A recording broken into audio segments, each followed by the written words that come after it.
नमस्कार, सुभाष की बात में आपका स्वागत है।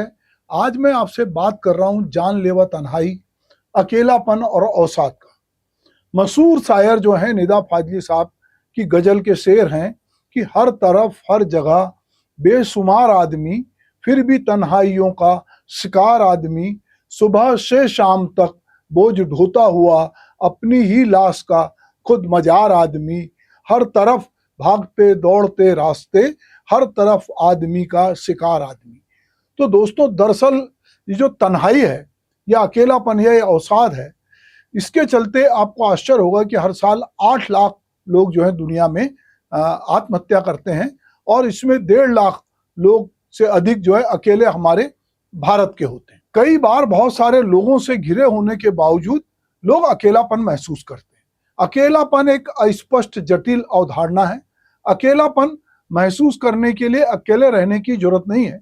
इस संबंध में समय समय पर बहुत सारे अध्ययन हुए हैं, रिपोर्ट आई है और इस सदी के अंत तक दुनिया के शहरों में रहने वाली आबादी 68% हो जाएगी, यानी जहां ज्यादा अवसादपूर्ण जीवन है।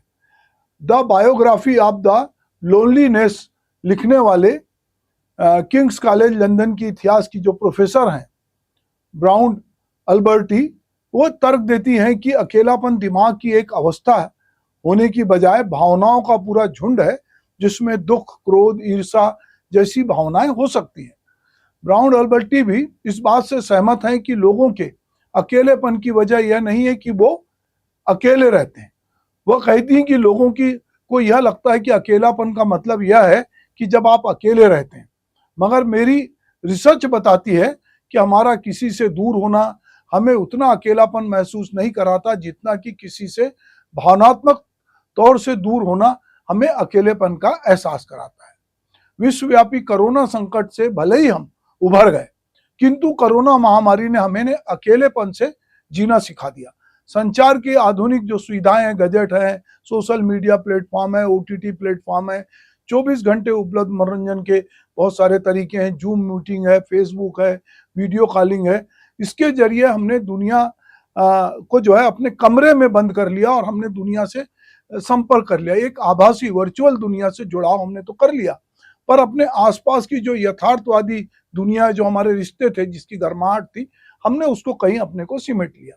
सारा मिलना जुलना, बधाई, शोक संवेदनाएं मोबाइल के जरिए ज्यादा व्यक्त होने लगी। वर्क फ्रॉम होम कल्चर ने इस एकाकीपन जीवन में सोने में सुहागा का काम किया। बहुत बड़ी संख्या में लोग घर में रहकर भी घर में नहीं होते। जोमैटो, स्विगी, ब्लिंकिट जैसी सेवाओं ने आदमी को और ज्यादा घर घुसा बना दिया। बाजार जाने के बहाने हम अपने आसपास की दुनिया, दुख दर्द और घटनाओं से संबंधों से जुड़ाव रखते थे। अब धीरे धीरे वो समाप्त हो गया है। अब बहुत सारी चीजें हमें घर में मिल रही। अकेलापन और अवसाद मानसिक स्वास्थ्य से जुड़े गंभीर मुद्दे हैं जो व्यक्तिगत और सामाजिक स्तर पर गहरा प्रभाव डालते हैं। ये न केवल व्यक्ति के जीवन को प्रभावित करते हैं, बल्कि समाज की संरचना और कार्यप्रणाली पर भी इनका असर पड़ता है। अकेलापन और अवसाद के जो शारीरिक प्रभाव दिखाई देते हैं, ये तनाव हार्मोन्स जैसे कोर्टिसोल को बढ़ाते हैं, जिससे नींद की कमी, उच्च रक्तचाप, हृदय रोग और कमजोर प्रतिरक्षा प्रणाली जैसी समस्याएं हो सकती हैं। इसके बारे में किए गए अध्ययन के अनुसार लंबे समय तक अकेलापन धूम्रपान या मोटापा जितना ही खतरनाक हो सकता है। यदि हम मानसिक प्रभाव की बात करें तो अकेलापन आत्मसम्मान को कम करता है और नकारात्मक विचारों को बढ़ावा देता है। अवसाद में व्यक्ति को बेकार की बैठे बैठे निराशा होती है, ऊर्जाहीनता महसूस होती है, जिससे उसके रोजमर्रा के जो काम होते हैं उसमें मुश्किल होती है। ये दोनों मिलकर चिंता, घबराहट और आत्मघाती विचारों को भी बहुत बार जन्म देते हैं।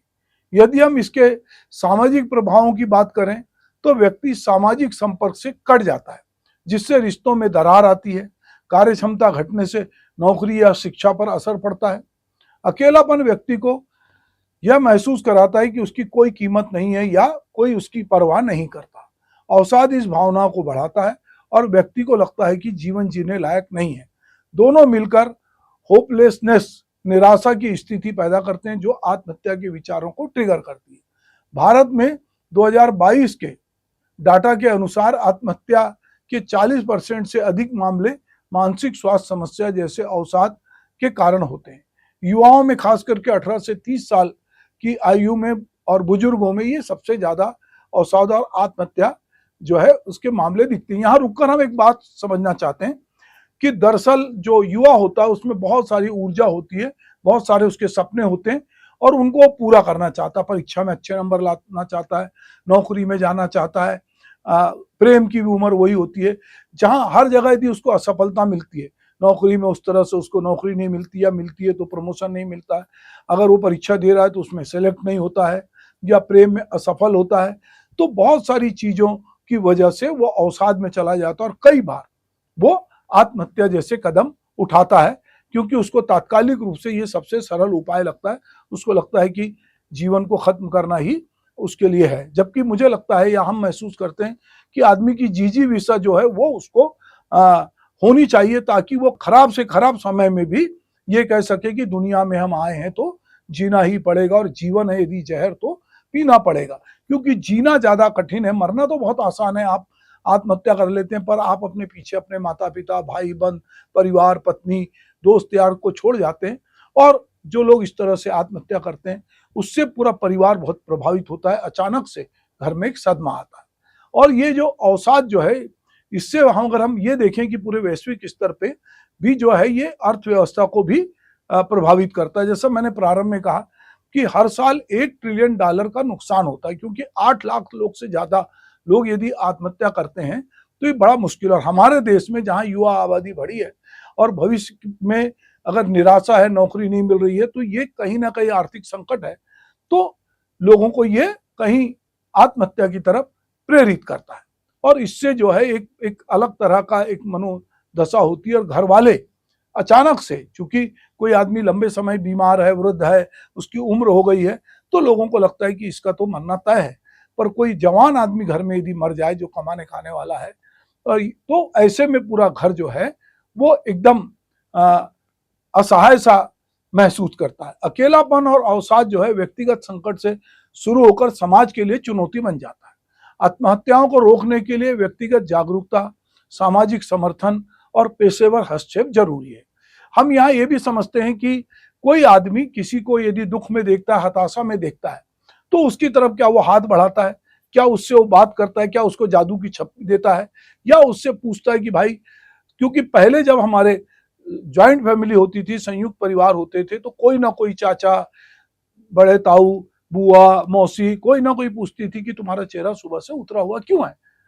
पर अब चूंकि बहुत अकेलापन है, माता पिता है, यदि वो दोनों नौकरी करते हैं तो बेटा एक कमरे में बंद है या बेटी बंद है, या अगर नौकरी माँ नहीं भी करती और बेचारी कम पढ़ी लिखी, टेक्नोलॉजी नहीं जानती, तो वो सोचती कि ये जो लैपटॉप पे बैठी है, एक कंप्यूटर पे कुछ काम कर रही, तो अपना ही काम कर रही होगी। उसको नहीं पता कि वो एक बाहर की दुनिया के साथ उसके संबंध बन गए, वो दुनिया के साथ उसके संबंध कैसे, वहाँ ठगी तो नहीं हो रही है, उसकी भावनाओं से खिलवाड़ तो नहीं हो रहा है, ये घर के लोगों को पता नहीं चलता। तो बहुत बार हम जब भीड़ भाड़ में भी होते हैं तो हमको लगता है कि हम अकेले, क्योंकि वहां हमारे जैसे सोचने समझने वाला नहीं होता। आपको कोई कंधा, कोई हाथ चाहिए होता है जो आपकी भावनाओं को समझे। ऐसा नहीं होने पर बहुत बार लोगों के साथ रहते हुए भी आप गुमसुम से रहते हैं। बहुत तरह का शोर शराबा, भीड़, गपशप, हंसी मजाक के बीच भी कई बार हम देखते हैं कि आप अनजान बने रहते हैं, या कहें कि इन सबसे अलग थलग रहते हैं। हम भीड़ में भी अकेले हो सकते हैं।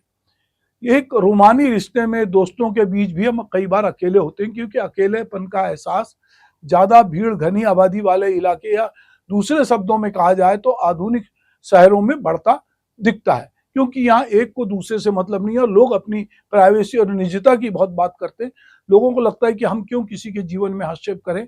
तो बहुत बार जो है इसको लेकर तरह तरह की, मैंने जैसे पहले कहा कि सर्वे हुआ, और सर्वे में ये बात निकल के आई है कि ये जो अकेलापन है, अवसाद है, ये किस तरह की स्थितियां निर्मित करता है। खास करके 16 से 24 साल के लोगों में 40% ऐसे हैं जिन्हें अक्सर या बार बार अकेलापन महसूस होता है। वहीं अभी हम देखते हैं कि जो बदलती जीवन पद्धति, आप अलग अलग जगह बड़े हुए हैं, शादी हुई है आपकी, पति पत्नी के बीच में नहीं पट रही है, लिव इन रिलेशनशिप में नहीं पट रही है, आप एक दूसरे से जल्दी उबने लगे, आपको बहुत बार शॉर्टकट में सब चीजें चाहिए, आपकी अपेक्षाएं भी बहुत बढ़ गई हैं। तो ये सब जो है, ये कहीं ना कहीं जो अकेलापन है वो आपको लगता है कि मेरी बात कोई नहीं समझ रहा, मैं जिस तरह से कहना चाहता हूँ मेरी कोई वैल्यू नहीं है, तो ये भी एक प्रकार से बहुत बार इस तरह की चीजें भी घर कर रही है, जिसकी वजह से हम देखते हैं कि आत्महत्या की प्रवृत्ति बढ़ रही है। पर यदि आप ये समझ जाएं जिस दिन कि आपका जीवन जो है वो सबसे महत्वपूर्ण है, हमको अगर हम पैदा हुए हैं तो हमें जो है जीना चाहिए, और हमें न केवल अपने लिए बल्कि अपने आसपास के समाज के लिए, क्योंकि हम कुछ आए हैं तो हमको कुछ करके जाना है। अगर कोई नौजवान भी बॉर्डर पे मरता है, शहीद होके मरता है, तो उसका जिस तरह से सम्मान होता है, पर अगर कोई बंद कमरे में आत्महत्या करता है तो उसका उस तरह से समाज सम्मान नहीं करता। तो यदि हम देश, समाज, राष्ट्र, परिवार के हित में यदि कुछ करते हैं और फिर अगर हमारी मृत्यु होती है तो लोग हमको बहुत इज्जत से याद करते हैं। हम आज भगत सिंह को याद करते हैं, 23 साल की उम्र में फांसी लटके। हम सुखदेव को, राजगुरु को याद करते हैं, महात्मा गांधी को याद करते हैं, सुभाष चंद्र बोस को याद करते हैं। इस परंपरा में हम बहुत सारे लोगों को याद करते हैं। 84 लाख योनियों के बाद मनुष्य का जीवन मिला आपको, और आपने अपने जीवन को यूं ही गवा दिया। पर निश्चित रूप से ये लोग जो हैं कहीं ना कहीं अकेलापन महसूस करते हैं। तो ये हमको इस अकेलेपन को दूर करने के लिए, अगर हमको लगता है कि हमारे घर में कोई तन्हा बैठा है, अकेला है, अवसाद महसूस कर रहा है, तो हमको उससे बात करनी चाहिए, उसके कंधे पे हाथ रखना चाहिए, उसको कंधा उपलब्ध कराना चाहिए, उसको दोस्तों के बीच ले जाना चाहिए, प्रकृति में ले जाना चाहिए, और उससे ज्यादा जो जिनका जीवन संघर्षपूर्ण है उनसे उनको मिलवाना चाहिए, ताकि उसको लगे कि उसके जीवन में जो दुख है उससे भी ज्यादा लोग दुखी हैं, उससे भी ज्यादा लोग तकलीफ में है, पर वो अपना जीवन जी रहे हैं। तो मुझे लगता है कि मनुष्य जो है वो अंतिम क्षण तक, हम अस्पताल में जब किसी को भर्ती करते हैं तो हम वेंटिलेटर के बाद भी ये उम्मीद करते हैं कि वो जी जाएगा, क्योंकि हमको लगता है कि उसके भीतर जीने की एक उत्कट लालसा है, एक जिजीविसा है। तो जो लोग नौजवान हैं, जो छोटे मोटे अगर फेल हो गए तो क्या हो गया, फेल हो गए तो अगली बार पास होंगे, ये नौकरी नहीं मिली वो मिलेगी, वो नहीं मिलेगी तो कोई व्यवसाय कर लेंगे, इस लड़की से यदि या इस लड़के से हमारा मन नहीं मिला तो हम दूसरे के साथ भी जा सकते हैं, कोई ऐसा तो नहीं है कि उसके लिए हम अपना जीवन खत्म कर लें। तो ये जो हमारे जीवन में एक अकेलापन, अवसाद आ रहा है, इसको दूर करने के बारे में सोचना चाहिए, क्योंकि ये कहीं ना कहीं आत्महत्या की ओर प्रवृत्त करता है, और इससे पूरा परिवार, समाज और देश प्रभावित होता है। तो हम आए हैं तो हमको जीना पड़ेगा। और मैं बार बार लोगों से शैलेंद्र के गीत को याद करते हुए कहता हूं कि तू जिंदा है तो जिंदगी की जीत पर यकीन कर, अगर कहीं है स्वर्ग तो उतार ला जमीन पर, ये गम के और 4 दिन, सितम के और 4 दिन, ये दिन भी जाएंगे गुजर, गुजर गए 1000 दिन, तू जिंदा है तो जिंदगी की जीत पर यकीन कर। नमस्कार।